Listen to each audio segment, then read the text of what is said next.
ಹರ ಓಂ ತತ್ಸತ್ಪರಬ್ರಹ್ಮಣೇ ನಮಃ.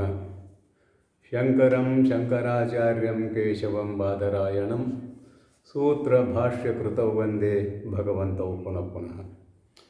ಪ್ರಾತಸ್ಮರಣೀಯರಾದ ಆರಾಧ್ಯ ಗುರುದೇವರ ಪವಿತ್ರವಾದ ಚರಣಾರವಿಂದಗಳಲ್ಲಿ ದಂಡವತ್ ಪ್ರಣಾಮಗಳನ್ನು ಸಮರ್ಪಣೆ ಮಾಡಿ ಪ್ರಕೃತ ಕಾರ್ಯಕ್ರಮದಲ್ಲಿ ಪಾಲ್ಗೊಳ್ಳೋಣ.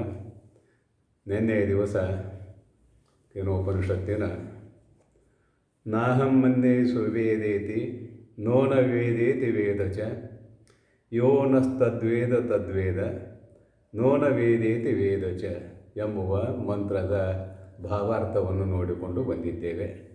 ಈಗ ಭಾಷ್ಯದ ಅರ್ಥವನ್ನು ತಿಳಿಯುವ ಪ್ರಯತ್ನವನ್ನು ಮಾಡೋಣ.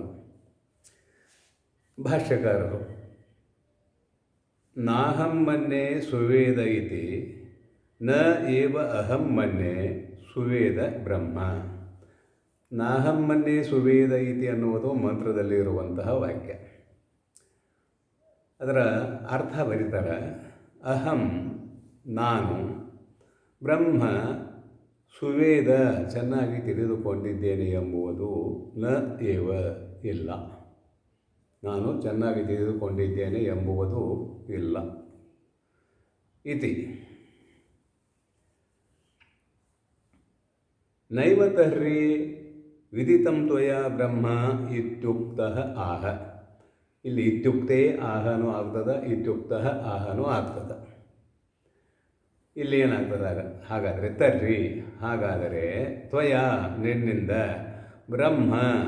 ಬ್ರಹ್ಮವು ನ ಏವ ವಿದಿತಂ ನ ಏವ ವಿದಿತಂ ಹಾಗಾದರೆ ತಿಳಿದೇ ಇಲ್ಲ ಅಂತ ಆಯ್ತಲ್ಲ.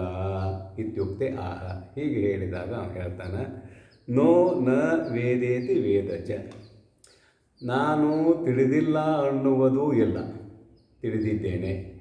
ನಾನು ತಿಳಿದಿಲ್ಲ ಎಂದು ಭಾವಿಸುವುದಿಲ್ಲ, ನಾನು ತಿಳಿದಿದ್ದೇನೆ.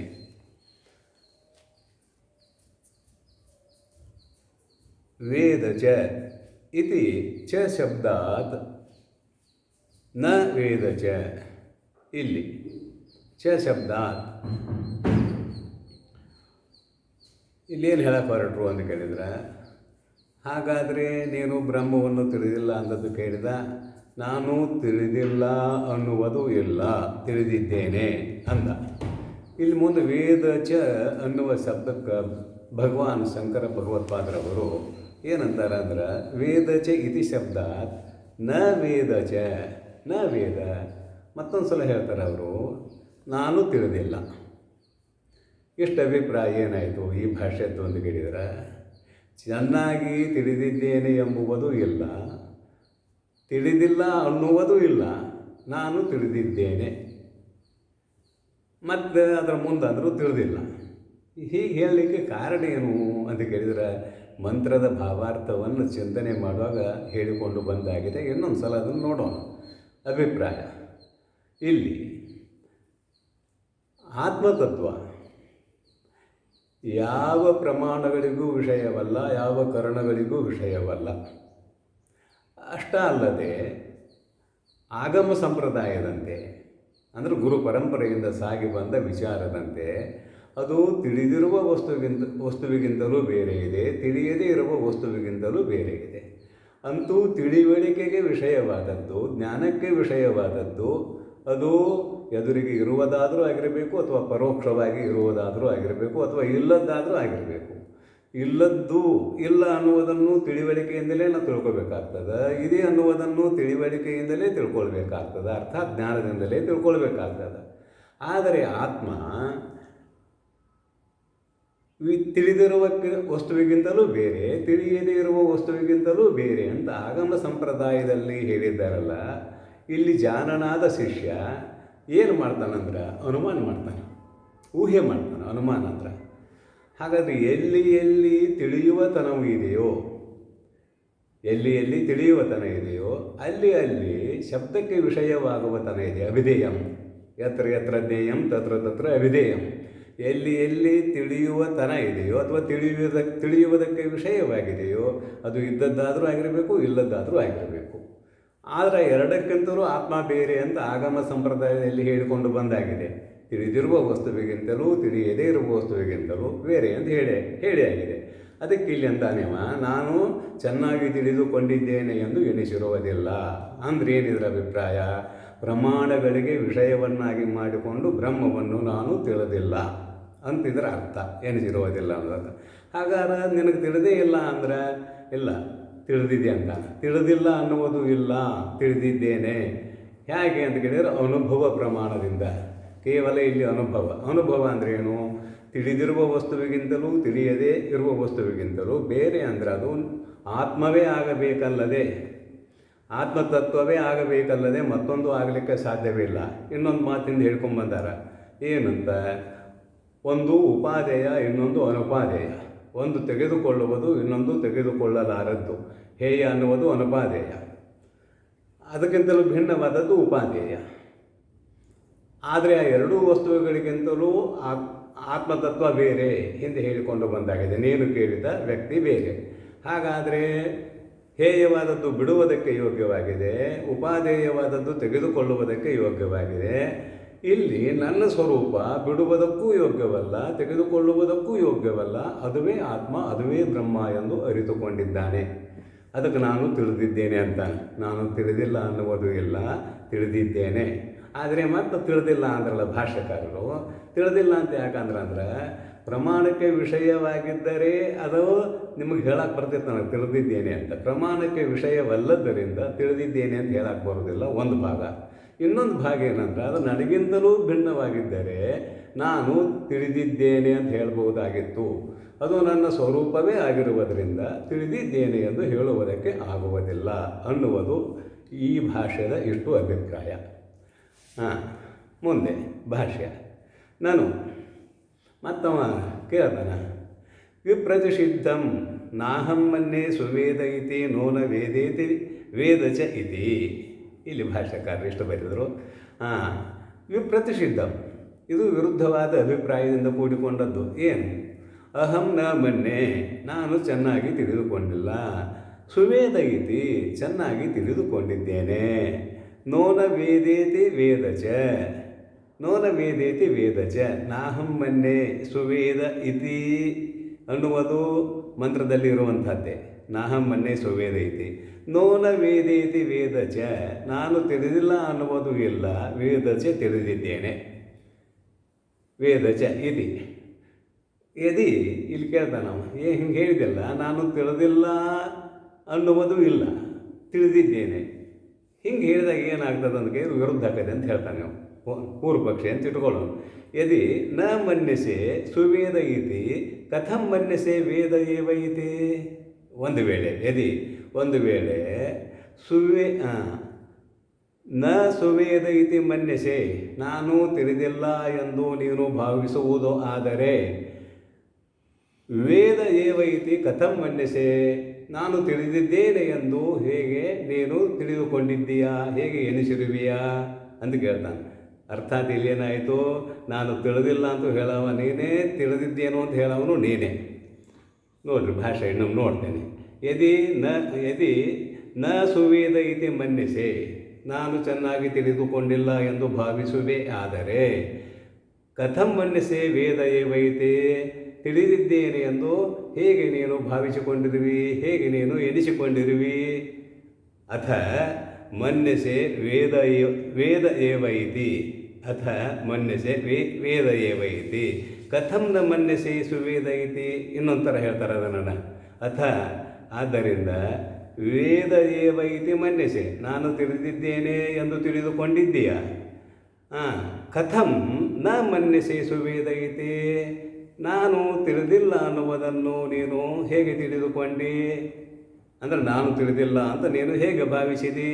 ಅರ್ಥಾತ್ ಇಲ್ಲೇನಾಯಿತು, ತಿಳಿದವನು ನಾನೇ, ತಿಳಿದವನು ನಾನೇ ಅಂತ ಹೇಳಿದಂಗಾಯಿತು. ಅದನ್ನು ಇನ್ನೂ ಸ್ಪಷ್ಟಪಡಿಸ್ತಾನವ.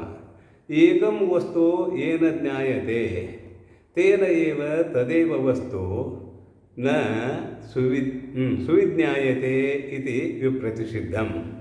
ಏಕಂ ವಸ್ತು ಯಾವುದೋ ಒಂದು ವಸ್ತು ಏನ ಜ್ಞಾಯತೆ ಯಾರಿಂದ ತಿಳಿಯಲ್ಪಡುತ್ತದೆಯೋ ಕರ್ಮಣಿ ಪ್ರಯೋಗತೆ ಹಂಗೆ ಹೇಳ್ತಾ ಇದ್ದೇನೆ. ಏನ ಜ್ಞಾಯತೆ ಯಾರಿಂದ ತಿಳಿಯಲ್ಪಡುತ್ತದೆಯೋ ತೇನ ಏವ ಅವನಿಂದಲೇ ತದೇವ ವಸ್ತು ಅವನು ತಿಳಿದಿರುವ ವಸ್ತುವೇ ನ ವಿಜ್ಞಾಯತೆ ಇತಿ ಅದು ತಿಳಿದಿಲ್ಲ ಎಂಬುವುದು ಇತಿ ಎಂಬುವುದು ವಿಪ್ರತಿಷಿದ್ಧಂ ವಿರುದ್ಧವಾದ ಅಭಿಪ್ರಾಯದಿಂದ ಕೂಡಿಕೊಂಡಿದೆಯಲ್ಲ. ಹಾಗಾದರೆ ಇಲ್ಲಿ ತಿಳಿದ ಥರ ಆಗಬೇಕು, ತಿಳಿಯದೆ ಇರುವ ಥರ ಆಗಬೇಕು. ಆದರೆ ಎರಡೂ ಆಗಿಲ್ಲ ನೀ ಹೇಳುವ ಮಾತಿನಿಂದ. ತಿಳಿದಿದ್ದೇನೆ ಅನ್ನೋನು ನೀನು, ತಿಳಿದಿಲ್ಲ ಅನ್ನೋವನೇ ನೀನು. ಹೀಗಿರುವುದರಿಂದ ಇದು ವಿರುದ್ಧ ಆಯ್ತಲ್ಲ ಎಂಬುದು ವಿಪ್ರತಿಷಿದ್ಧಂ. ಇನ್ನೊಂದಿಷ್ಟು ದೃಢೀಕರಣ ಮಾಡ್ತಾರೆ. ಸಂಶಯ ವಿಪರ್ಯವು ವರ್ಜಯಿತ್ವ ನ ಚ ಬ್ರಹ್ಮ ಸಂಶಯಿತ್ವೇನ ಜ್ಞೇಯಂ ವಿಪರೀತತ್ವೇನ ವಾ ಇತಿ ನಿಯಂತುಂ ಶಕ್ಯಂ. ಸಂಶಯ ವಿಪರ್ಯಯವು ವರ್ಜಯಿತ್ವ. ಸಂಶಯ ಅಂದ್ರೆ ಹಾಗೆ ಹೀಗೆ ಅಂತ ನಿಶ್ಚಯ ಮಾಡಲಿಕ್ಕೆ ಆಗೋದಿಲ್ಲ, ಇದು ಸಂಶಯ ಒಂದು. ವಿಪರ್ಯಯ ಅಂದರೆ ವಿರುದ್ಧವಾದ ಅಭಿಪ್ರಾಯ ಅಂದ್ರೆ ಇಲ್ಲಿ ಮಿಥ್ಯ ಇಲ್ಲ ಅನ್ನುವುದು. ಇದು ತಪ್ಪು ತಿಳುವಳಿಕೆ, ಭ್ರಾಂತಿಯಂತೂ ಆಗ್ಬೋದು. ಮಿಥ್ಯ ವರ್ಜಯಿತ್ವ ಸಂಶಯರ ಬಂದಿರಬೇಕು ಅಥವಾ ವಿರುದ್ಧವಾಗಿ ಆದರೂ ತಿಳಿದುಕೊಂಡಿರಬೇಕು, ಅಂದರೆ ಮಿಥ್ಯಾಭೂತವಾಗಿ ಆದರೂ ತಿಳಿದುಕೊಂಡಿರಬೇಕು. ಅದು ಯಾವಾಗ ಬರ್ತದ ಅಂತ ಕೇಳಿದ್ರೆ ನಚ ಬ್ರಹ್ಮ ಸಂಶಯಿತ್ವೇನ ಜ್ಞೇಯಂ ವರ್ಜಯಿತ್ವ ನಚ ಬ್ರಹ್ಮ ಸಂಶಯಿತ್ವೇನ ಜ್ಞೇಯಂ ವಾ ವಿಪರೀತತ್ವೇನ ಜ್ಞೇಯಂ ಇತಿ ನಿಯಂತುಂ ಶಕ್ಯಂ. ಯಾಕೆ ಅಂತ ಕೇಳಿದ್ರೆ ಇದು ಪ್ರಸಿದ್ಧ ವರ್ಜಯ ಒಂದು ಸಂಶಯರ ಬಂದಿರಬೇಕು, ಇಲ್ಲ ಒಂದು ವಿರುದ್ಧವಾಗಿ ಆದರೂ ತಿಳ್ಕೊಂಡಿರಬೇಕು. ಅದು ಇಲ್ಲದೆ ಹೋದರೆ ಏನಾಗ್ತದೆ ಅಂತ ಕೇಳಿದ್ರೆ ಬ್ರಹ್ಮ ಸಂಶಯದಿಂದ ಕೂಡಿಕೊಂಡದ್ದಾಗಲಿ ಅಥವಾ ವಿಪರೀತ ಭಾವನೆಯಿಂದ ಕೂಡಿಕೊಂಡದ್ದಾಗಲಿ ಅನ್ನುವುದನ್ನು ನೇಮನ ಮಾಡಲಿಕ್ಕೆ ಬರುವುದಿಲ್ಲ. ಅರ್ಥಾತ್ ಬ್ರಹ್ಮವನ್ನು ತಿಳಿಯಬೇಕಾದರೆ ಅಲ್ಲಿ ಸಂಶಯವೂ ಇರಬಾರದು, ವಿಪರೀತತ್ವವೂ ಇರಬಾರದು. ಆ ಸಂಶಯ ಮತ್ತು ವಿಪರೀತತ್ವ ಎರಡೂ ಇರುವುದಾದರೆ ಒಂದು ವೇಳೆ ಅಲ್ಲಿ ಸಂಶಯ ವಿಪರೀತ ತತ್ವ ಎರಡೂ ಇರೋದಾದರೆ ಯಥಾರ್ಥವಾಗಿ ಬ್ರಹ್ಮಜ್ಞಾನ ಆಗಿಲ್ಲ ಅಂತ ಅದರ ಸಿದ್ಧಾಂತ. ಯಥಾರ್ಥವಾಗಿ ಬ್ರಹ್ಮಜ್ಞಾನ ಆಗಿಲ್ಲ. ವಿಪ್ರತಿಷಿದ್ಧವಾದ ಮೇಲೆ ಸಂಶಯ ವಿಪರ್ಯ ವರ್ಜಯಿತ್ವ ಸಂಶಯ ವಿಪರ್ಯಗಳು ಇಲ್ಲದೆ ಹೋದರೆ ಬ್ರಹ್ಮ ಸಂಶಯಿತ್ವೇನ ಜ್ಞೇಯಂ ಅಥವಾ ವಿಪರೀತತ್ವೇನ ಜ್ಞೇಯಂ ಇತಿ ನಿಯಂತುಂ ನ ಶಕ್ಯಂ. ಇಲ್ಲಿ ಭಾಷೆ ಅನ್ವಯ ಹೀಗಾಗೋದು. ನ ಶಕ್ಯಂ ಅಂತ ಇಲ್ಲಿಗೆ ಅನ್ವಯ. ಸಂಶಯ ಸಹಿತವಾಗಿ ಅಥವಾ ವಿಪರೀತ ಭಾವನೆಯಿಂದ ಸಹಿತವಾಗಿ ಬ್ರಹ್ಮವನ್ನು ತಿಳಿದುಕೊಳ್ಳಬೇಕಾದರೆ ಇವೆರಡೂ ಇರಬೇಕಲ್ಲಿ ಹಿಂದೆ, ಸಂಶಯ ಮತ್ತು ವಿಪರೀತ ಭಾವನೆ. ಅವು ಇಲ್ಲದೇ ಹೋದಾಗ ಹೀಗೆ ತಿಳಿದುಕೊಳ್ಳುವುದಕ್ಕಾಗೋದಿಲ್ಲ. ಅವು ಇದ್ದಾಗಲೇ ಸಂಶಯದಿಂದ ಆದರೂ ತಿಳ್ಕೊಳ್ಬೋದು, ವಿಪರೀತದಿಂದ ಆದರೂ ತಿಳ್ಕೊಳ್ಬೋದು. ಇದನ್ನು ನೇಮನ ಮಾಡಲಿಕ್ಕೆ ಆಗೋದಿಲ್ಲ. ಹೀಗೆ ಬ್ರಹ್ಮವನ್ನು ತಿಳಿದುಕೊಳ್ಳಲಿಕ್ಕೆ ಬರುತ್ತದೆ ಅಂದರೆ ಸಂಶಯಗ್ರಸ್ತವಾಗಿ ವಿಪರೀತ ಭಾವನೆಯಿಂದ ತಿಳಿದುಕೊಳ್ಳಲಿಕ್ಕೆ ಬರುತ್ತದೆ ಎಂದು ನೇಮನ ಮಾಡಲಿಕ್ಕೆ ಆಗುವುದಿಲ್ಲ. ಸಂಶಯ ವಿಪರ್ಯಯೌ ಹಿ ಸರ್ವ ಅನರ್ಥಕತ್ವೇನ ಏವ ಪ್ರಸಿದ್ಧವು. ಒಂದು ಸಂಶಯ, ಇನ್ನೊಂದು ವಿಪರೀತವಾಗಿ ತಿಳಿದುಕೊಳ್ಳುವುದು. ಇವೆರಡೂ ಏನು ಮಾಡ್ತಾವಂದ್ರೆ ಎಲ್ಲ ಅನರ್ಥಗಳಿಗೆ ಮೂಲ ಕಾರಣಗಳು ಆಗುತ್ತವೆ. ಹೇಗೆ ಅಜ್ಞಾನವು ಸಕಲ ಅನರ್ಥಗಳಿಗೆ ಮೂಲ ಕಾರಣವೂ ಆಗಿದೆಯೋ, ಅವಿದ್ಯೆಯು ಸಕಲ ಅನರ್ಥಗಳಿಗೆ ಮೂಲ ಕಾರಣವಾಗಿದೆಯೋ, ಹಾಗೆಯೇ ಸಂಶಯ ಮತ್ತು ವಿಪರೀತವಾಗಿ ತಿಳಿದುಕೊಳ್ಳುವುದು ಎರಡೂ ಇದ್ದಾವಲ್ಲ, ಎಲ್ಲ ಅನರ್ಥಗಳಿಗೆ ಕಾರಣಗಳು ಆಗುತ್ತವೆ. ಆದುದರಿಂದ ನೀನು ತಿಳಿದುಕೊಂಡಿರುವಂತಹ ಬ್ರಹ್ಮ ಸಂಶಯಗ್ರಸ್ತವಾಗಿದೆ ಅಂತ ಗುರುಗಳು ಏನೋ ಶಿಷ್ಯನ ಮೇಲೆ ಸ್ವಲ್ಪ ಅವನ ಬುದ್ಧಿಯನ್ನು ಅಲುಗಾಡಿಸುವುದಕ್ಕಾಗಿ ಆಕ್ಷೇಪ ಮಾಡಿದ್ದರೋ ಅದು ಇಲ್ಲೇ ನಮಗೆ ಗೊತ್ತಾಗ್ತದೆ. ಸಂಶಯ ವಿಪರ್ಯ ಇತ್ತಂದ್ರೆ ನೀನು ಬ್ರಹ್ಮಜ್ಞಾನವನ್ನು ಸರಿಯಾಗಿ ತಿಳಿದುಕೊಂಡಿಲ್ಲ ಅಂತ ಆಗ್ತದೆ. ಅದು ಇಲ್ಲದೆ ಹೋದರೆ ನೀನು ಬ್ರಹ್ಮಜ್ಞಾನವನ್ನು ಸರಿಯಾಗಿ ಪಡೆದುಕೊಂಡವನು ಆಗುತ್ತಿ. ಪರಂತು ನಾನು ಚೆನ್ನಾಗಿ ತಿಳಿದುಕೊಂಡಿದ್ದೇನೆ ಅನ್ನುವ ಬುದ್ಧಿಯು ಶಿಷ್ಯನಲ್ಲಿ ಬರದಿರಲಿ ಅನ್ನುವ ಬುದ್ಧಿಯಿಂದ ಗುರುಗಳು ಇಷ್ಟು ಆತನನ್ನು ಕಾಡ್ತಾ ಇದ್ದಾರೆ. ಅದಕ್ಕಾಗಿ ನಾವೇನಂತ ಅನ್ನೋದನ್ನು ಮುಂದಿನ ಭಾಷೆಯಲ್ಲಿ ನೋಡೋಣ. ಇನ್ನೂ ಐತಿ. ಏವಂ ಆಚಾರ್ಯೇಣ ವಿಚಾಲ್ಯಮಾನಃ ಅಪಿ ಶಿಷ್ಯ ನ ವಿಚಚಾಲ. ಏವಂ ಇಲ್ಲಿ ಚರ್ಚೆ ಮಾಡಿದಂತೆ ಆಚಾರ್ಯೇಣ ಗುರುಗಳಿಂದ ವಿಚಾಲ್ಯಮಾನಃ ಅಪಿ ಶಿಷ್ಯನನ್ನು ಅಲುಗಾಡಿಸ್ತಾ ಇಲ್ಲ, ಶಿಷ್ಯನ ಬುದ್ಧಿಯನ್ನು ಅಲುಗಾಡಿಸ್ತಾ ಇದ್ದಾರೆ. ಶಿಷ್ಯನ ಬುದ್ಧಿಯನ್ನು ಅಲುಗಾಡಿಸುತ್ತಿದ್ದಾರೆ ಗುರುಗಳು, ಕದಲಿಸುತ್ತಿದ್ದಾರೆ ಗುರುಗಳು. ಆದರೆ ಶಿಷ್ಯ ನ ವಿಚಚಾಲ, ಶಿಷ್ಯನು ಇಲ್ಲಿ ತನ್ನ ದೃಢತರವಾದ ಬುದ್ಧಿಯಿಂದ ಅಲುಗಾಡಲಿಲ್ಲ. ನಾನು ಬ್ರಹ್ಮವನ್ನು ತಿಳಿದುಕೊಂಡಿದ್ದೇನೆ ಎಂಬುವ ದೃಢವಾದ ಬುದ್ಧಿ ಅವನಲ್ಲಿ ಯಾವುದು ಇತ್ತೋ ಅದರಿಂದ ಆತನು ಅಲುಗಾಡಲಿಲ್ಲ. ನ ವಿಚಚಾಲ, ಯಾಕಂದ್ರೆ ಅನ್ಯದೇವ ತದ್ವಿದಿತಾತ್ ಅಥೋ ಅವಿದಿತಾತ್ ಅಧಿ ಇತಿ ಆಚಾರ್ಯ ಉಕ್ತ ಆಗಮ ಸಂಪ್ರದಾಯ ಬಲಾತ್.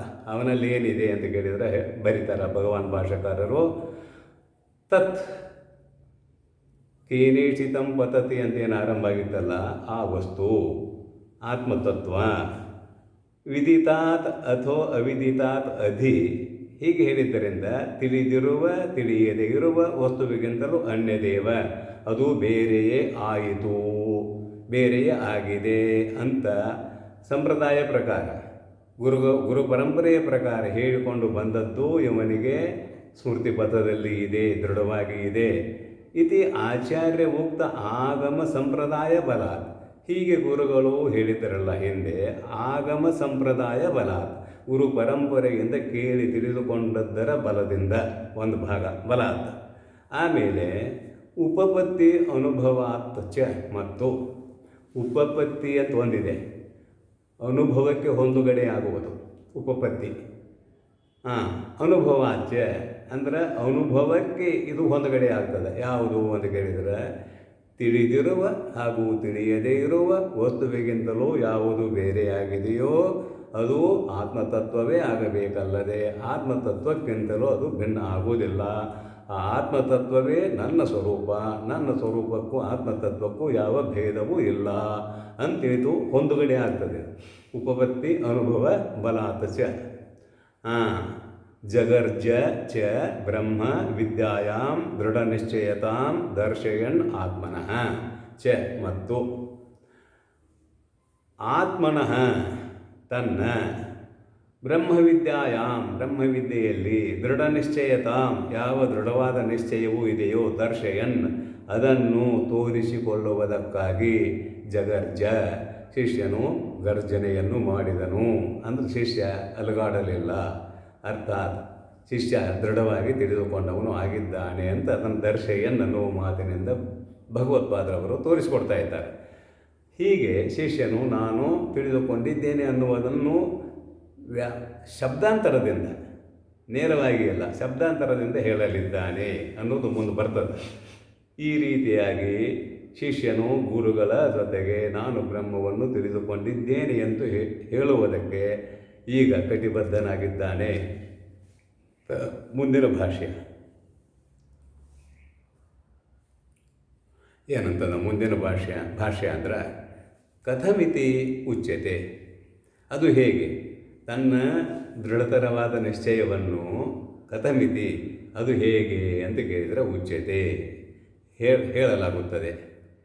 ಯೋ ಯಹ ಕಶ್ಚಿತ್ ನಹ ಅಸ್ಮಾಕಂ ಸಬ್ರಹ್ಮಚಾರಿಣಾಂ ಮಧ್ಯೆ ತತ್ ಉಕ್ತಂ ವಚನಂ ತತ್ವತಃ ವೇದ ಸಹ ತತ್ ಬ್ರಹ್ಮ ವೇದ.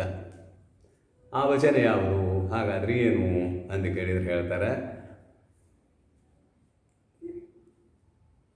ನಹ ಅಸ್ಮಾಕಂ ನಮ್ಮ ಮಧ್ಯದಲ್ಲಿ, ಯೋ ಯಹ ಯಾವನು, ಕಶ್ಚಿತ್ ಯಾವನೋ ಒಬ್ಬನು, ಸಬ್ರಹ್ಮಚಾರಿಣಾಂ ಮಧ್ಯೆ ಅಂತಾರೆ. ಮತ್ತು ಅಸ್ಮಾಕಂ ಸಬ್ರಹ್ಮಚಾರಿಣಾಂ ಮಧ್ಯೆ ಬ್ರಹ್ಮಚಾರಿಗಳಾಗಿರುವ ನಮ್ಮ ಮಧ್ಯದಲ್ಲಿ ಯಹ ಕಶ್ಚಿತ್ ಯಾವನೋ ಒಬ್ಬನು, ಮಧ್ಯೆ ಅಂತಿದೆಯಲ್ಲ, ಬ್ರಹ್ಮಚಾರಿಗಳಾಗಿರುವ ನಮ್ಮಗಳ ಮಧ್ಯದಲ್ಲಿ ಯಾವನೋ ಒಬ್ಬನು, ತತ್ ಉಕ್ತಂ ವಚನಂ, ತತ್ ಉಕ್ತಂ ವಚನಂ, ಉಕ್ತಂ ವಚನಂ ತತ್, ನಾನು ಹೇಳಿದಂತಹ ಯಾವ ವಚನವಿದೆಯೋ ತತ್ ಅದನ್ನು, ತತ್ವತಃ ವೇದ ಯಥಾರ್ಥವಾಗಿ ತಿಳಿದುಕೊಂಡವನೇ ಆದರೆ, ಸಹ ಅವನು ತತ್ ಬ್ರಹ್ಮ ವೇದ ಅವನು ಆ ಬ್ರಹ್ಮವನ್ನು ತಿಳಿದುಕೊಂಡವನು ಆಗುತ್ತಾನೆ ಅಂತ ಹೇಳಿದ.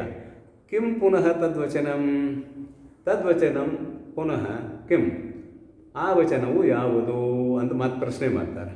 ಪುನಃ ತದ್ವಚನಂ ಕಿಂ, ಮತ್ತೆ ಆ ವಚನವು ಯಾವುದು? ಇತ್ಯತಃ ಆಹ ಎಂದು ಕೇಳಿದರೆ ಆಹ ಹೇಳುತ್ತಾನೆ, ನೋನ ವೇದೇತಿ ವೇದಚ ಇತಿ. ಇಷ್ಟ ಬರ್ತಾರೆ ಇಲ್ಲಿ. ನೋ ನ ವೇದೇತಿ ವೇದ ಚ. ನಾನು ತಿಳಿದಿಲ್ಲ ಅನ್ನುವುದು ಇಲ್ಲ. ನೋ ನ ವೇದೇತಿ ವೇದ ಚ ಮತ್ತು ವೇದ ಚ ತಿಳಿದಿದ್ದೇನೆ. ಭಾಷ್ಯದ ಅರ್ಥ, ನಾನು ತಿಳಿದಿಲ್ಲ ಎಂದು ಎಣಿಸುವುದಿಲ್ಲ ಮತ್ತು ತಿಳಿದಿದ್ದೇನೆ. ಹೀಗೆ ಹೇಳಿದಾಗ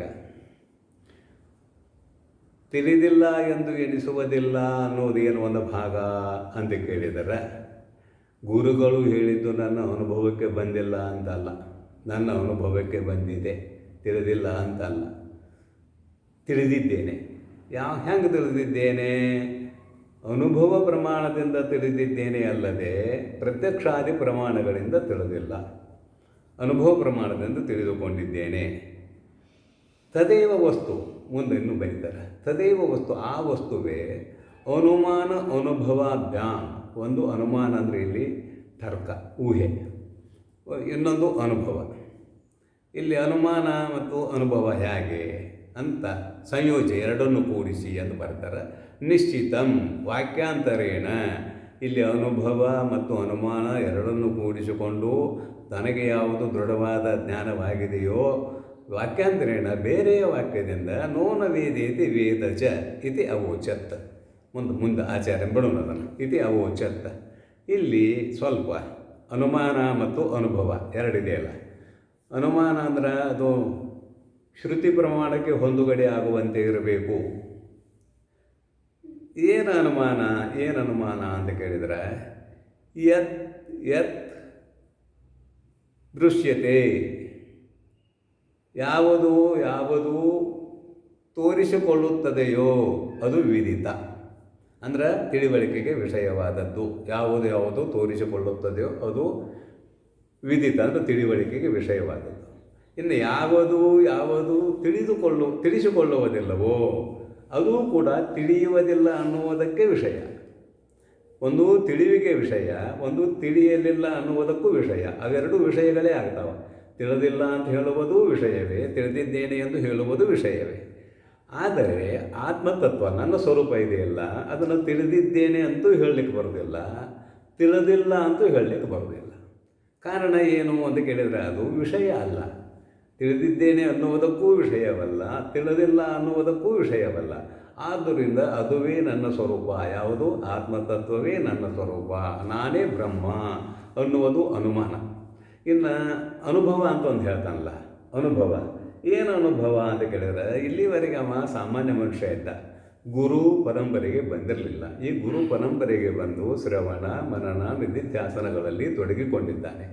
ಆವಾಗ ಅವಾಗೇನಾಯಿತು ಅಂತ ಕೇಳಿದರೆ, ಗುರುಗಳು ಹೇಳಿದಂತೆ ಇದೆಲ್ಲವೂ ಅನಾತ್ಮ ವರ್ಗ.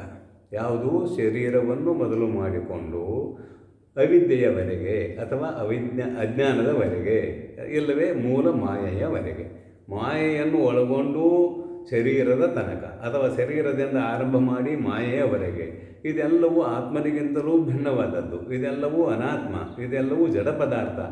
ಆದರೆ ನಾನು ತಿಳಿಯುವವನು ಆಗಿದ್ದರಿಂದ ಅದು ಸ್ವರೂಪವಾಗಿರುವ ಬ್ರಹ್ಮವೇ ಆಗಬೇಕಲ್ಲದೆ ಅದಕ್ಕಿಂತಲೂ ನಾನು ಭಿನ್ನನು ಅಲ್ಲ ಅನ್ನುವುದು ಇಲ್ಲಿ ಅನುಭವ. ಅದಕ್ಕಿಂತ ನಾನು ಭಿನ್ನನೂ ಅಲ್ಲ, ಯಾಕಂದರೆ ನಾನು ತಿಳಿಯುವವನು ಆಗಿದ್ದೇನೆ. ಯಾವುದು ತಿಳಿಯುತ್ತದೆಯೋ ಅದು ಚೇತನ, ಅದು ಅರುಸ್ವರೂಪ. ಆದುದರಿಂದ ಬ್ರಹ್ಮವು ಅರುಸ್ವರೂಪ, ನಾನು ಅರುಸ್ವರೂಪ ಅನ್ನುವುದು ಶಾಸ್ತ್ರದಲ್ಲಿ ಹೇಳಿದ್ದಾರೆ. ಬ್ರಹ್ಮ ಅರುಸ್ವರೂಪ ಅಂತ. ಈಗ ನಾನು ಅರುಸ್ವರೂಪವಾಗಿರುವುದರಿಂದ ಯತ್ ಸಾಕ್ಷಾತ್ ಅಪರೋಕ್ಷಾತ್ ಬ್ರಹ್ಮ ಅನ್ನುವ ವಾಕ್ಯವನ್ನು ಹಿಂದಿನ ಪ್ರವಚನದಲ್ಲಿ ಹೇಳಿದ್ದೆ, ಮತ್ತೊಮ್ಮೆ ನೆನಪು ಮಾಡ್ತಾ ಇದ್ದೇನೆ. ಸಾಕ್ಷಾತ್ ಅಪರೋಕ್ಷಾತ್ ಬ್ರಹ್ಮ. ಆದುದರಿಂದ ತನ್ನ ಅರುಸ್ವರೂಪವೇ ಬ್ರಹ್ಮ ಅನ್ನುವುದು ಇವನಿಗೆ ನಿಶ್ಚಯವಾಗಿದೆ. ಇದೊಂದು ಅನುಭವ, ಇನ್ನೊಂದು ಊಹೆ.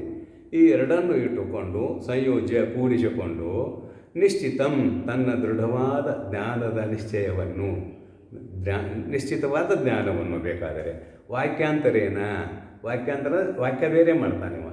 ನೋನ ವೇದೇತಿ ವೇದಚ. ನೋನ ವೇದೇತಿ ವೇದಚ ಅಂದರೆ ತಿಳಿದಿಲ್ಲ ಎಂದು ನಾನು ಎನಿಸಿರುವುದಿಲ್ಲ, ತಿಳಿದಿದ್ದೇನೆ. ಚ ಅಂದರೆ ಮತ್ತು ತಿಳಿದಿದ್ದೇನೆ. ಇತಿ ಅವೋಚತ್. ಇಷ್ಟು ಹೇಳಿದ್ರಿಂದ ಏನಾಯಿತು? ನನ್ನ ಸ್ವರೂಪದ ಅನುಭವವು ನನಗೆ ಆಗಿದೆ ಅಂತ ಆಯಿತು. ಇದನ್ನು ಯಾವ ತಿಳ್ಕೊಂಡಿದ್ದಾನ ನಮ್ಮ ಶಿಷ್ಯರ ಮಧ್ಯದಲ್ಲಿ ಅವನು ಮುಕ್ತನಾಗ್ತಾನಂತ ಹೇಳಲಿಕ್ಕೆ ಹೇಳಿದ್ದಾನೆ ಮೇಲೆ. ಅವನು ಮುಕ್ತನಾಗುತ್ತಾನೆ ಅಥವಾ ಅವನು ಬ್ರಹ್ಮವನ್ನು ಯಥಾರ್ಥವಾಗಿ ತಿಳಿದುಕೊಳ್ಳುತ್ತಾನೆ. ಆಚಾರ್ಯ ಬುದ್ಧಿ ಸಂವಾದಾರ್ಥಂ. ಇಲ್ಲಿ ಆಚಾರ್ಯರು ಏನು ಮಾಡಿದರು ಅಂತ ಕೇಳಿದರೆ, ನೀನು ಚೆನ್ನಾಗಿ ತಿಳಿದುಕೊಂಡಿದ್ದೇನೆ ಅಂತ ಹೇಳಿದಲ್ಲಪ್ಪ, ಅದು ಅಲ್ಪ ಬ್ರಹ್ಮ ಅಂತ ಹೇಳಿದರು. ಆದರೆ ಅವ ಏಕಾಂತದಲ್ಲಿ ಹೋಗಿ ಕುಳಿತು ವಿಚಾರ ಮಾಡಿದ, ಸೋಪಾಧಿಕವಾದ ಬ್ರಹ್ಮ ನಾನಲ್ಲ, ನಿರುಪಾಧಿಕವಾದ ಬ್ರಹ್ಮವೇ ನಾನು ಅಂತ ಸರಿಯಾಗಿ ತಿಳಿದುಕೊಂಡ. ಯಾವುದರಿಂದ? ಆಗಮ ಬಲ ಒಂದು, ತದ್ವಿದಿತ ತಥೋ ಅವಿದಿತ ತದ್ದಿ ಅನ್ನೋದು ಆಗಮ, ಇದರ ಬಲದಿಂದ. ಹಾಗೆಯೇ ಊಹೆ, ಪ್ರಮಾಣ, ಅನುಮಾನ ಅಂದರೆ ಇಲ್ಲಿವರೆಗೆ ಚರ್ಚೆ ಮಾಡಿದ್ದಲ್ಲ, ತಿಳಿದಿರುವ ತಿಳಿಯದೇ ಇರುವ ವಸ್ತುವಿಗಿಂತಲೂ ಅದು ಬೇರೆ ಎಂದು ಹೇಳಿದ್ದರಿಂದ ಅದು ಆತ್ಮವೇ ಆಗಬೇಕಲ್ಲದೆ ಮತ್ತೊಂದು ಆಗುವುದಿಲ್ಲ ಅನ್ನುವುದು ಊಹೆ. ಆಮೇಲೆ ನಾನು ತಿಳಿಯುವವನು ಆಗಿರುವುದರಿಂದ ಅರುಸ್ವರೂಪ, ಬ್ರಹ್ಮವು ಕೂಡ ಚೈತನ್ಯವಾಗಿರುವುದರಿಂದ ಅದು ಅರುಸ್ವರೂಪ. ಹೀಗಾಗಿ ನಾನೇ ಬ್ರಹ್ಮ, ಬ್ರಹ್ಮವೇ ನಾನು ಅನ್ನುವುದು ಇವನಿಗೆ ದೃಢವಾದ ಜ್ಞಾನ ಆಗಿದೆ. ಅದನ್ನು ಇಟ್ಟುಕೊಂಡು ಆಚಾರ್ಯರ ಬುದ್ಧಿಗೆ ಸಂವಾದಾರ್ಥಂ, ಆಚಾರ್ಯರ ಬುದ್ಧಿಗೆ ಆಚಾರ್ಯರ ಬುದ್ಧಿಗೆ ಹೊಂದುಗಡೆ ಆಗುವಂತೆ ಒಂದು. ಇನ್ನೊಂದೇನೆಂದ್ರೆ ಸಂವಾದಾರ್ಥಂ ಮಂದಬುದ್ಧಿ ಗ್ರಹಣ ವ್ಯಪೋಹಾರ್ಥಂ ಚ, ಮತ್ತು ಮಂದಬುದ್ಧಿ ಗ್ರಹಣ ವ್ಯಪೋಹಾರ್ಥಂ. ಮಂದಬುದ್ಧಿಯವರು ಅಂದರೆ ಕೇವಲ ಜಡರು ಅಲ್ಲ, ಶಾಸ್ತ್ರದಲ್ಲಿ ಪ್ರವೃತ್ತಿಯನ್ನು ಹೊಂದಿದ್ದಾರೆ, ದೃಢವಾದ ಬ್ರಹ್ಮಜ್ಞಾನ ಆಗಿಲ್ಲ.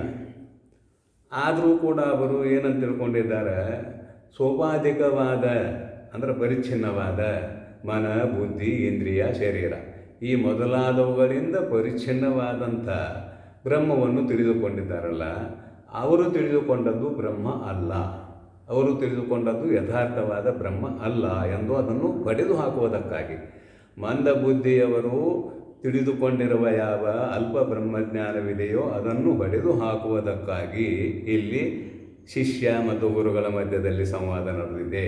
ಅದಕ್ಕಾಗಿ ಇಲ್ಲಿ ಶಿಷ್ಯ ಹೇಳಿದ, ನೋ ನ ವೇದೇತಿ ವೇದ ಚ ಅನ್ನುವಂತಹ ಮಾತನ್ನು ಹೇಳಿದ. ತಿಳಿದಿಲ್ಲ ಅನ್ನುವುದು ಇಲ್ಲ, ತಿಳಿದಿಲ್ಲ ಅನ್ನುವುದನ್ನು ನಾನು ಭಾವಿಸಿರುವುದಿಲ್ಲ, ತಿಳಿದಿದ್ದೇನೆ ಅಂತ ಹೇಳಿದ. ಇದು ಬುದ್ಧಿವಂತರಿಗೆ ಮಾತ್ರ ಹೊಂದುಗಡೆ ಆಗುವಂಥದ್ದು, ಅಂದರೆ ದೃಢತರವಾದ ಚಿತ್ತಶುದ್ಧಿಯುಳ್ಳಂತಹ ಮಹಾನುಭಾವರಿಗೆ ಹೊಂದುಗಡೆ ಆಗುವಂಥದ್ದು.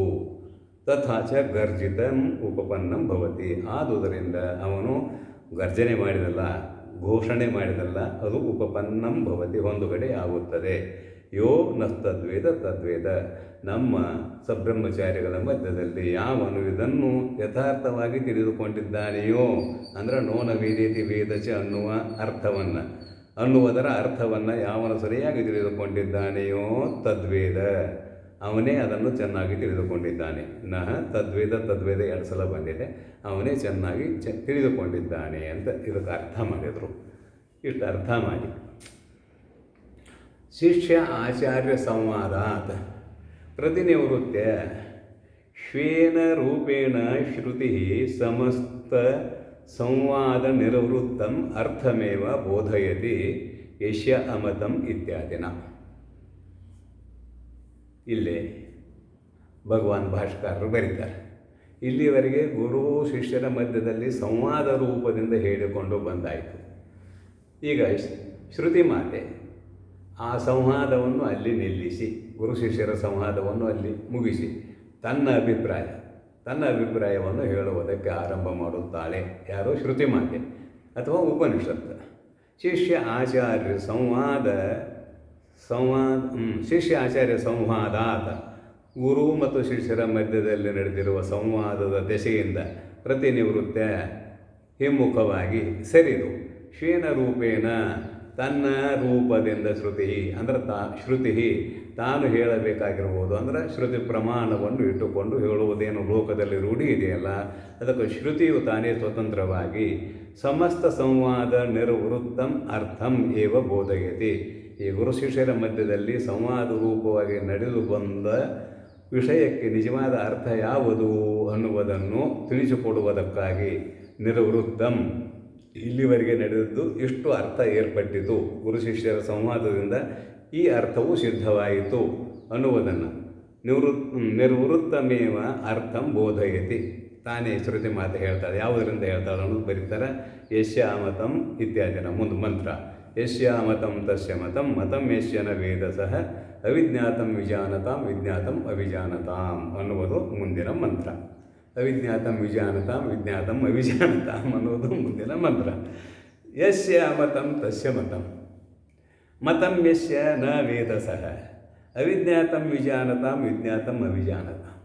ಈ ಮಂತ್ರ ಓದಿ ಸ್ವಲ್ಪ ನಗು ಬಂತು ನನಗೆ. ಯಾಕೆ ಅಂತ ಕೇಳಿದರೆ, ಹಿಂದೆ ಹೇಳಿದ್ದೆ ಮತ್ತೆ ಮತ್ತೆ ಹೇಳ್ತಾ ಇದ್ದಾರೆ. ಹೇಳಿದ ವಿಷಯವೇ ಏನು ಭಾಳ ಪದಕ್ಕಿರುವುದಿಲ್ಲ, ಆದರೂ ಕೂಡ ಈಗ ಶ್ರುತಿ ತಾನಾಗಿ ಹೇಳ್ತಾ ಇದ್ದಾರೆ ಅಂತ ಬಂದಿದ್ದು ತೊಗೊಂಬಂದಾನಿಲ್ಲಿ. ಹಿಂದೆ ಗುರು ಶಿಷ್ಯರ ಮಧ್ಯದಲ್ಲಿ ನಡೀತದೆ ಸಂವಾದ, ಈಗ ಶ್ರುತಿ ಮಾತೆಯು ತಾನಾಗಿಯೇ ಹೇಳುತ್ತಿದ್ದಾರೆ. ಅಂದರೆ ಇದು ಕಷ್ಟ ಸಾಧ್ಯ, ತಿಳಿದುಕೊಳ್ಳುವುದಕ್ಕೆ ಕಷ್ಟ ಸಾಧ್ಯ ಅನ್ನುವುದನ್ನು ಇಲ್ಲಿ ತಿಳಿಪಡಿಸುವುದಕ್ಕಾಗಿ. ಅಷ್ಟು ಸುಲಭವಾಗಿ ತಿಳಿದುಕೊಳ್ಳುವುದು ಆಗಿದ್ದರೆ ಓದಿದವರೆಲ್ಲರೂ, ಗ್ರಂಥಗಳನ್ನು ಓದಿದವರೆಲ್ಲರೂ ಮುಕ್ತರಾಗಿ ಹೋಗುತ್ತಿದ್ದರು.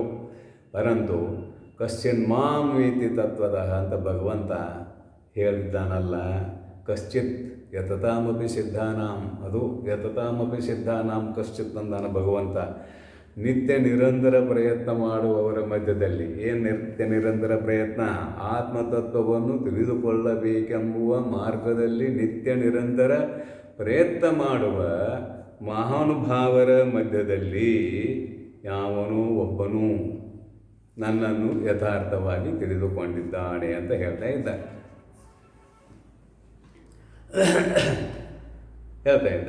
ನೋಡೋಣ ಈಗೇನು ಈ ಮಂತ್ರದ ಅರ್ಥವನ್ನು ನೋಡೋಣ. 15 ಯಸ್ಯ ಅಮತಂ ತಸ್ಯ ಮತಂ.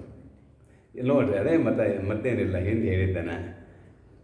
ಯಸ್ಯ ಅಮತಂ ತಸ್ಯ ಮತಂ. ಯಾವನಿಗೆ ತಿಳಿದಿಲ್ಲವೋ ತಸ್ಯ ಮತಂ, ಅವನಿಗೆ ತಿಳಿದಿದೆ. ಯಸ್ಯ ಅಮತಂ ತಸ್ಯ ಮತಂ. ಮುಂದೆ ಮತಂ ಯಸ್ಯ ಸಹ ವೇದ ಸಹ. ಯಸ್ಯ ಮತಂ ನ ವೇದ ಸಹ. ಯಾವನಿಗೆ ತಿಳಿದಿದೆಯೋ, ಯಸ್ಯ ಯಾವನಿಗೆ ಮತಂ ತಿಳಿದಿದೆಯೋ ಸಹ ನ ವೇದ, ಅವನು ತಿಳಿದಿಲ್ಲ. ಹಿಂದೆ ಹೇಳಿದ್ದೆ ಇಲ್ಲಿ ಹೇಳಿದಂತೆ ಆಗಿದೆ. ಅವಿಜ್ಞಾತಂ ವಿಜಾನತಾಂ ವಿಜ್ಞಾತಂ ಅವಿಜಾನತಾಂ. ಅಲ್ಲಿ ಶಬ್ದಗಳು ಬೇರೆ, ಇಲ್ಲಿ ಶಬ್ದಗಳು ಬೇರೆ. ಯಸ್ಯ ಮತಂ ತಸ್ಯ, ಯಸ್ಯ ಅಮತಂ ತಸ್ಯ ಮತಂ. ಅವಿಜಾನತಾಂ ವಿಜ್ಞಾತಂ ಬಂದ ಹಾಗೇನೆ. ಯಸ್ಯ ಅಮತಂ ಯಾವನಿಗೆ ತಿಳಿದಿಲ್ಲವೋ ತಸ್ಯ ಮತಂ ಅವನಿಗೆ ತಿಳಿದಿದೆ ಅಂತಾಯಿತು. ಮುಂದೆ ಮತಂ ಯಸ್ಯ ಮತಂ ಯಾವನಿಗೆ ತಿಳಿದಿದೆಯೋ ಸಹ ನ ವೇದ, ಅವನಿಗೆ ತಿಳಿದಿಲ್ಲ. ಅವಿಜ್ಞಾತಂ ವಿಜಾನತಾಂ ವಿಜ್ಞಾತಂ ಅವಿಜಾನತಾಂ. ಅವಿಜ್ಞಾತಂ ವಿಜಾನತಾಂ ವಿಜಾನತಾಂ ಅವಿಜ್ಞಾತಂ. ತಿಳಿದವರಿಗೆ ತಿಳಿದಿಲ್ಲ. ಆಮೇಲೆ ಅವಿಜಾನತಾಂ ವಿಜ್ಞಾತಂ, ತಿಳಿಯದವರಿಗೆ ತಿಳಿದಿದೆ.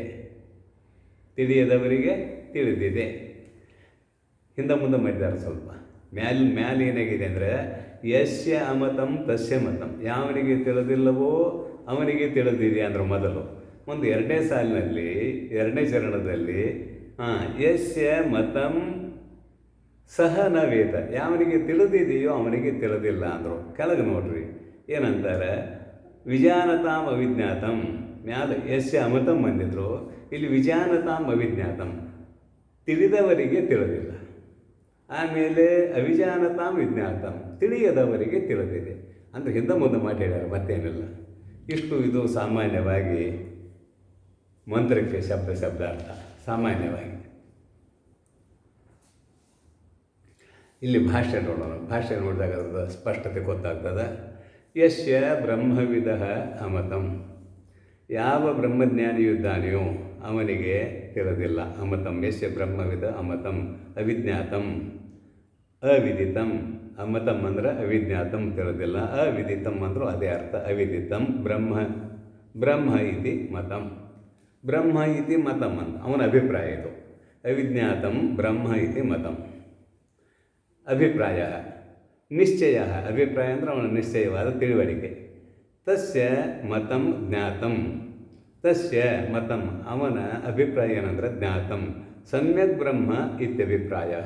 ಬ್ರಹ್ಮ ಸಮ್ಯಕ್ ಜ್ಞಾತಂ ಇತ್ಯಭಿಪ್ರಾಯ. ಬ್ರಹ್ಮವನ್ನು ಚೆನ್ನಾಗಿ ತಿಳಿದುಕೊಂಡಿದ್ದಾನೆ ಎನ್ನುವುದು ಅಭಿಪ್ರಾಯ. ಯಸ್ಯ ಪುನಃ ಅದನ್ನು ಆಮೇಲೆ ನೋಡೋಣ. ಇಲ್ಲೇನಂತ ಕೇಳಿದ ಈ ಭಾಷ್ಯ, ಯಸ್ಯ ಬ್ರಹ್ಮವಿದಃ ಅಮತಂ ಬ್ರಹ್ಮಜ್ಞಾನಿ ಇದ್ದಲ್ಲ ಯಾವ ಅಮತಂ. ಅಮತಂ ಅಂದ್ರೆ ಅವಿಜ್ಞಾತಂ. ಅವಿಜ್ಞಾತಂ ಅಂದ್ರೆ ಅವಿದಿತಂ. ಬ್ರಹ್ಮ ಇತಿ ಮತಂ. ಬ್ರಹ್ಮವು ತಿಳಿದಿಲ್ಲ ಅಂತ ಅವನ ಅಭಿಪ್ರಾಯ ಅಂತ ಬರೆದ್ರಿಲ್ಲ. ಮತಂ ಅನ್ನೋದಕ್ಕೆ ಅಭಿಪ್ರಾಯ ಅಂತ ಬರೆದ್ರು. ಅಭಿಪ್ರಾಯಕ್ಕೆ ಇನ್ನೂ ಬರೀತಾರೆ ನಿಶ್ಚಯ. ಅದು ನಿಶ್ಚಯವು. ತಸ್ಯ ಮತಂ, ಇದು ಅವನ ಅಭಿಪ್ರಾಯವು. ಜ್ಞಾತಂ ಸಮ್ಯಕ್ ಬ್ರಹ್ಮ ಇತ್ಯಭಿಪ್ರಾಯ. ಅವನಿಗೆ ಬ್ರಹ್ಮವು ಚೆನ್ನಾಗಿ ತಿಳಿದಿದೆ ಎಂದು ಅಭಿಪ್ರಾಯ.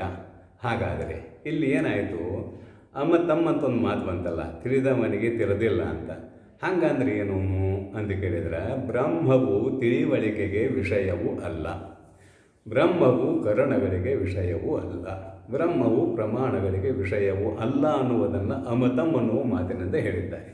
ಅಮತಂ ಅಂದರೆ ಅವಿಜ್ಞಾತಂ ಅನ್ನುವ ಮಾತಿನಿಂದ ಹೇಳಿದ್ದಾರೆ ಇದನ್ನು. ಇಲ್ಲಿ ಭಾಷ್ಯಕಾರರ ಅಭಿಪ್ರಾಯ, ಮಂತ್ರದ ಅಭಿಪ್ರಾಯ ಏನಂತ ಕೇಳಿದರೆ, ಬ್ರಹ್ಮ ಒಟ್ಟು ಯಾವುದಕ್ಕೂ ವಿಷಯವಲ್ಲ ಅನ್ನುವುದೇ ಅಭಿಪ್ರಾಯ. ಮತ್ತು ಯಾವುದಕ್ಕೂ ವಿಷಯವಲ್ಲ ಅಂದರೆ ತಿಳಿಯುವುದಿಲ್ಲ ಅಂತಲ್ಲ, ಅನುಭವಕ್ಕೆ ವೇದ್ಯ, ತನ್ನ ಅನುಭವಕ್ಕೆ ವೇದ್ಯ. ನಾನು ಅನುಭವದ ಬಗ್ಗೆ ಪೂರ್ವ ಪ್ರವಚನದಲ್ಲಿ ಹೇಳಿದ್ದೇನೆ. ಅದು ವಿವರಣೆ ಮಾಡಲಿಕ್ಕೆ ಬರುವಂಥದ್ದು ಅಲ್ಲ, ಅನುಭವಕ್ಕೆ ವೇದ್ಯ. ಅದಕ್ಕೆ ಸ್ಪಷ್ಟಪಡಿಸ್ತಾರೆ.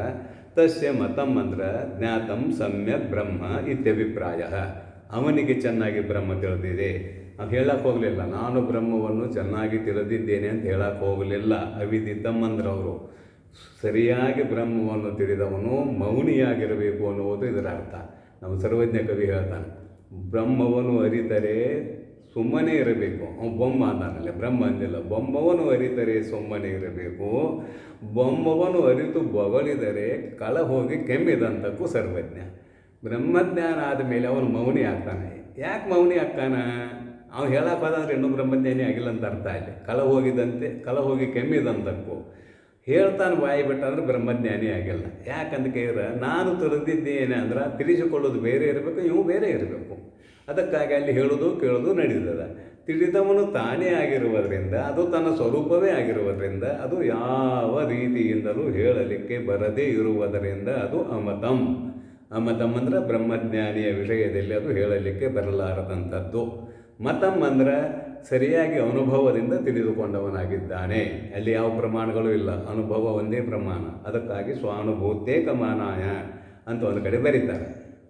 ಸ್ವಾನುಭೂತೇಕ ಮಾನಾಯ, ತನ್ನ ಅನುಭವದಿಂದ ಮಾತ್ರ ತಿಳಿಯುವಂಥದ್ದು ಅಂತ. ಇಷ್ಟು ಹೇಳಿದ್ರಿಂದ ಏನಾಯಿತು ಅಂತ ಕೇಳಿದರೆ, ಯಶ್ಯ ಪುನಃ ಮತಂ ಜ್ಞಾತಂ ವಿದಿತಂ ಮಯಾ ಬ್ರಹ್ಮ. ಅವನು ನೀತಿ ಹೇಳ್ತಾರೆ ಇನ್ನೊಬ್ಬನ, ಯಾವುದು ಸೋಪಾಧಿಕವಾದ ಬ್ರಹ್ಮವನ್ನೇ ಬ್ರಹ್ಮ ಅಂತ ತಿಳ್ಕೊಂಡಿದ್ದಾನಲ್ಲ ಅವನು ಬರೀತಾರೆ. ಯಸ್ಯ ಪುನಃ ಮತಂ ಜ್ಞಾತಂ ವಿದಿತಂ ಮಯಾ ಬ್ರಹ್ಮ ಇತಿ ನಿಶ್ಚಯ ನ ವೇದ ಏವ ಸಹ ನ ಬ್ರಹ್ಮ ವಿಜಾನಾತಿ. ಪುನಃ ಯಸ್ಯ ಮತಂ ಅಂದರೆ ಜ್ಞಾತಂ ವಿದಿತಂ ಮಯಾ ಬ್ರಹ್ಮ ಇತಿ ಮತಂ.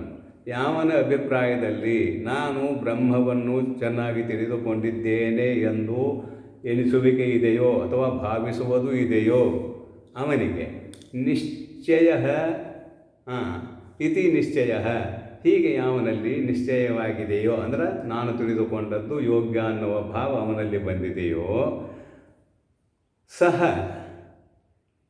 ನ ವೇದ ಏವ, ಅವನು ಚೆನ್ನಾಗಿ ತಿಳಿದುಕೊಂಡಿಲ್ಲ.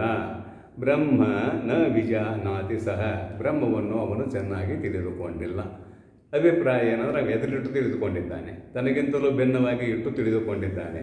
ಆ ಭಿನ್ನವಾಗಿ ಇಟ್ಟು ತಿಳಿದುಕೊಂಡದ್ದು ಅದು ಸೋಪಾಧಿಕ ಬ್ರಹ್ಮವಾಗಬಹುದಲ್ಲದೆ, ಪರಿಚ್ಛಿನ್ನ ಬ್ರಹ್ಮವಾಗಬಹುದಲ್ಲದೆ, ಅಂದರೆ ಶರೀರ ಇಂದ್ರಿಯ ಮೊದಲಾದ ಕರಣಗಳಿಂದ ಕೂಡಿಕೊಂಡದ್ದು. ಅರ್ಥಾತ್ ಇಲ್ಲಿ ಏನು ಭಾವ ಅಂದ್ರೆ, ಹೇಳುವವನು ನಾನೇ. ಹಾಗೆ ಒಂದು ಸ್ವಲ್ಪ ಇಲ್ಲಿ ವಿವರಣೆ ಮಾಡ್ತೇನೆ. ಏನಂತ ಕೇಳಿದ್ರೆ, ನಾನು ನೋಡಿದ್ದೇನೆ ಅಂತದ್ದು ಬಾಯಿ, ನಾಲಿಗೆ ಬಾಯಿ ಅಡ್ಡು ಕೊಡ್ಕೊಂಡು ಏನಿದೆ, ನಾನು ನೋಡಿದ್ದೇನೆ. ಕಣ್ಣು ನೋಡಿದಾಗ ಏನಂತದ, ನಾನು ನೋಡಿದ್ದೇನೆ ಅಂತದ. ಕಿವಿ ಕೇಳಿದಾಗ ನಾನು ಕೇಳಿದ್ದೇನೆ ಅಂತದ. ಹಾಗೆಯೇ ಇನ್ನೂ ಏನಾದರೂ ಕೈ ದಾನ ಮಾಡಿದಾಗ ನಾನು ದಾನ ಮಾಡಿದ್ದೇನೆ ಅಂತದ. ಕಾಲುಗಳು ಎಲ್ಲಿಯಾದರೂ ಹೋಗಿ ಬಂದಾಗ ನಾನು ಹೋಗಿ ಬಂದೆ ಅಂತದ. ಅಂದರೆ ಇದೆಲ್ಲವೂ ಬಾಯಿಗೆ ಅನ್ವಯ ಆಗ್ತದೆ. ನಾಲಿಗೆ ಬಾಯಿ ಎರಡು ಕೂಡ್ಕೊಂಡು ಅನ್ವಯ ಆಗ್ತದೆ. ಅಂದರೆ ಎಲ್ಲದರಲ್ಲಿ ನಾನು ನಾನು ನಾನು ಅಂತ ಇದ್ದೇನಲ್ಲ, ಇದು ನೋಡುವುದಾಯಿತು, ಹೇಳುವುದಾಯಿತು, ಕೇಳುವುದಾಯಿತು, ಹೋಗುವುದಾಯಿತು, ಬರುವುದಾಯಿತು. ಕೇವಲ ಬ್ರಹ್ಮದಲ್ಲಿ ಹೋಗುವುದೂ ಇಲ್ಲ, ಬರುವುದೂ ಇಲ್ಲ, ನೋಡುವುದೂ ಇಲ್ಲ, ಕೇಳುವುದೂ ಇಲ್ಲ. ಆದರೆ ಇವೇನು ತಿಳ್ಕೊಂಡ, ನೋಡುವವನು ನಾನೇ, ಕೇಳುವವನು ನಾನೇ, ಕೊಡುವವನು ನಾನೇ, ಹೋಗಿ ಬರುವವನು ನಾನೇ, ಅದುವೇ ಬ್ರಹ್ಮ ಅಂತಿಮ ತಿಳ್ಕೊಂಡ. ಇದು ಸೋಪಾಧಿಕ ಬ್ರಹ್ಮ. ಈ ಬ್ರಹ್ಮವನ್ನು ಯಾರು ಯಾರು ತಿಳಿದುಕೊಂಡಿದ್ದಾರೆಯೋ ಇದುವೇ ಬ್ರಹ್ಮ ಅಂತ ನಿಶ್ಚಯವಾಗಿದೆ ಅವರಿಗೆ. ಯಸ್ಯ ಪುನಃ ಮತಂ ಜ್ಞಾತಂ ವಿದಿತಂ ಮಯಾ ಬ್ರಹ್ಮ ಇತಿ, ಬ್ರಹ್ಮವು ನನ್ನಿಂದ ತಿಳಿಯಲ್ಪಟ್ಟಿತು ಎಂಬುವ ನಿಶ್ಚಯವು ಇದೆಯೋ ಸಹ ಅವನು ನ ವೇದ ಏವ ಅಂದ್ರೆ ಮುಂದೆ ಬರೀತಾರೆ ಬ್ರಹ್ಮ ನ ವಿಜಾನಾತಿ, ಬ್ರಹ್ಮವನ್ನು ಅವನು ಸರಿಯಾಗಿ ತಿಳಿದುಕೊಂಡಿಲ್ಲ. ಇವ ವಿಪರೀತ, ಬ್ರಹ್ಮಜ್ಞಾನಿಗಿಂತಲೂ ಇವನು ಭಿನ್ನ, ಇವು ಮಂದ ಬುದ್ಧಿಯವ ಅಂತ ಅರ್ಥ. ಮಂದ ಬುದ್ಧಿಯವರು ಏನು ಬ್ರಹ್ಮ ತಿಳ್ಕೊಂಡಿದ್ರಲ್ಲ ಅದನ್ನು ಹೊಡೆದು ಹಾಕುವುದಕ್ಕಾಗಿ ಗುರು ಶಿಷ್ಯರ ಮಧ್ಯದಲ್ಲಿ ಸಂವಾದ ನಡೆದಿದೆ ಅಂತ ಹೇಳ್ಕೊಂಬಂತಾರೆ ನೋಡ್ರಿ. ಅಲ್ಲಿ ಹೇಳಿದಂತಹ ಮಂದ ಬುದ್ಧಿಯವನು ಇವನು. ಸೋಪಾಧಿಕ ಬ್ರಹ್ಮವೆಂದು ತಿಳಿದುಕೊಂಡವನೇ ಮಂದ ಬುದ್ಧಿಯವನು. ಹೀಗೆ ಇಲ್ಲಿ ಶ್ರುತಿ ಮಾತೆ ತಾನಾಗಿ ಆ ವಿಷಯವನ್ನು ಎತ್ತಿಕೊಂಡು, ಗುರು ಶಿಷ್ಯರ ಮಧ್ಯದಲ್ಲಿ ನಡೆದದ್ದನ್ನು ಬಿಟ್ಟು ತಾನಾಗಿ ಆ ವಿಷಯವನ್ನು ಎತ್ತಿಕೊಂಡು ಇಲ್ಲಿ ಮಂತ್ರ ಏನು ಬಂತು ಅಂತ ಕೇಳಿದರೆ, ಯಶ್ಯಾಮತಂ ತಸ್ಯ ಮತಂ ಮತಂ ಯಶ್ಯನ ವೇದಸಃ ಅವಿಜ್ಞಾತಂ ವಿಜಾನತಾಂ ವಿಜ್ಞಾತಂ ಅವಿಜಾನತಾಂ ಅಂತ ಮಂತ್ರ ಬಂತು. ಈ ಮಂತ್ರದ ಅರ್ಥ ಇಷ್ಟು ಅನ್ನೋದು ಸಂಕ್ಷಿಪ್ತವಾಗಿ ಹೇಳಿ ಇಲ್ಲೇನು ಮಾಡ್ತಾರೆ ಭಗವಾನ್ ಭಾಷ್ಯಕಾರರು ಅಂದರೆ ವಿದ್ವದ್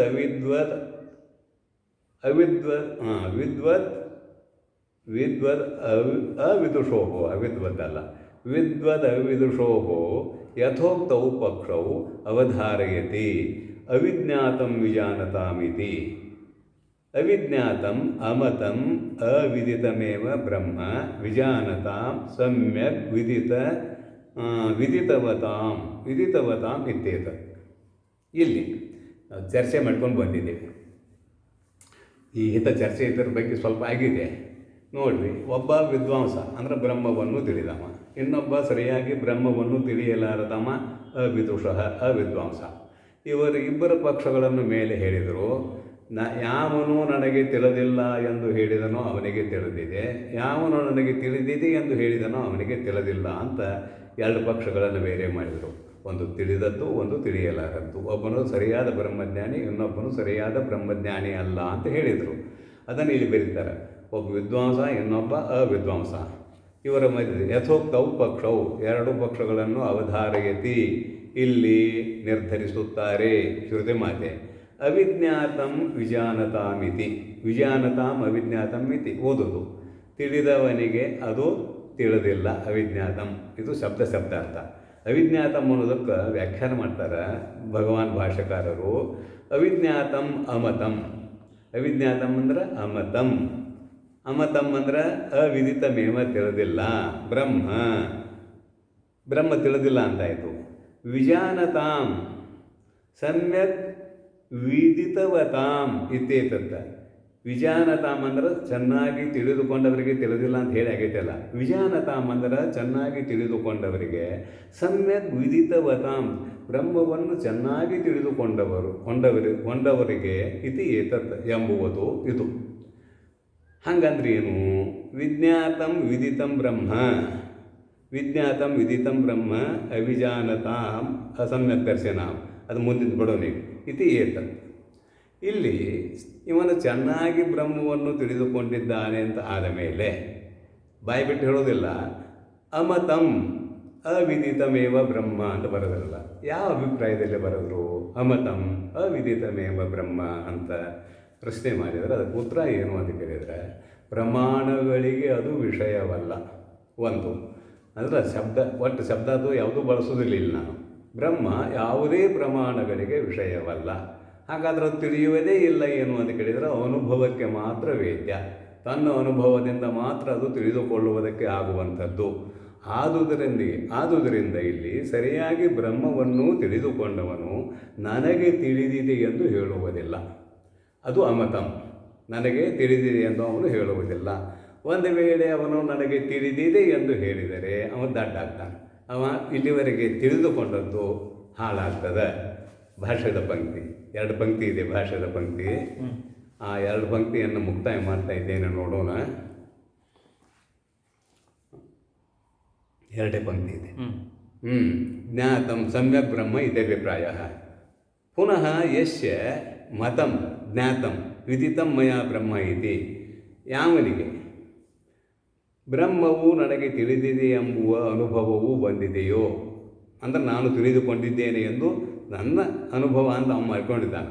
ಯಶ್ಯ ಪುನಃ ಮತಂ ಜ್ಞಾತಂ ವಿದಿತಂ ಮಯ ಬ್ರಹ್ಮ, ನಾನು ಬ್ರಹ್ಮವನ್ನು ತಿಳಿದುಕೊಂಡಿದ್ದೇನೆ ಎಂದು ಭಾವಿಸಿದ್ದಾನೆಯೋ ಎನಿಸಿದ್ದಾನೆಯೋ ಇತಿ ನಿಶ್ಚಯ ನ ವೇದಯೇವ. ಅವತ್ತು ಯಾವ ನಿಶ್ಚಯ ಇದೆಯಲ್ಲ, ನಾನು ತಿಳಿದುಕೊಂಡಿದ್ದೇನೆ ಅನ್ನುವುದು ನ ವೇದಯೇವ ಸಹ ನ ವೇದಯೇವ ನ ಬ್ರಹ್ಮ ವಿಜಾನಾತಿ ಸಹ, ಅವನು ಬ್ರಹ್ಮವನ್ನು ಸರಿಯಾಗಿ ತಿಳಿದುಕೊಂಡಿಲ್ಲ. ಅಭಿಪ್ರಾಯ ಏನಾಯ್ತಂದ್ರೆ, ಬ್ರಹ್ಮವನ್ನು ತಿಳಿದುಕೊಂಡವನೇ ಆದರೆ ನಾನು ತಿಳಿದುಕೊಂಡಿದ್ದೇನೆ ಎಂದು ಹೇಳುವುದಿಲ್ಲ. ಯಾವನು ಸರಿಯಾಗಿ ತಿಳಿದುಕೊಂಡಿಲ್ಲವೋ ಅವನು ನಾನು ತಿಳಿದುಕೊಂಡಿದ್ದೇನೆ ಎಂದು ಹೇಳುತ್ತಾನೆ ಅಂತ ಇಷ್ಟು ಅಭಿಪ್ರಾಯ ಈ ಭಾಷ್ಯದಿಂದ ಮುಕ್ತಾಯ ಆಯಿತು. ಮುಂದಿನ ಭಾಷ್ಯ ಭಾಗವನ್ನು ನಾವು ನೀವು ತಿಳಿದುಕೊಳ್ಳೋಣವೆಂದು ಹಾರೈಸಿ ಇಂದಿನ ಪ್ರವಚನಕ್ಕೆ ವಿಶ್ರಾಂತಿಯನ್ನು ಬಯಸುತ್ತೇನೆ. ಓಂ ಶಾಂತಿ ಶಾಂತಿ ಶಾಂತಿ.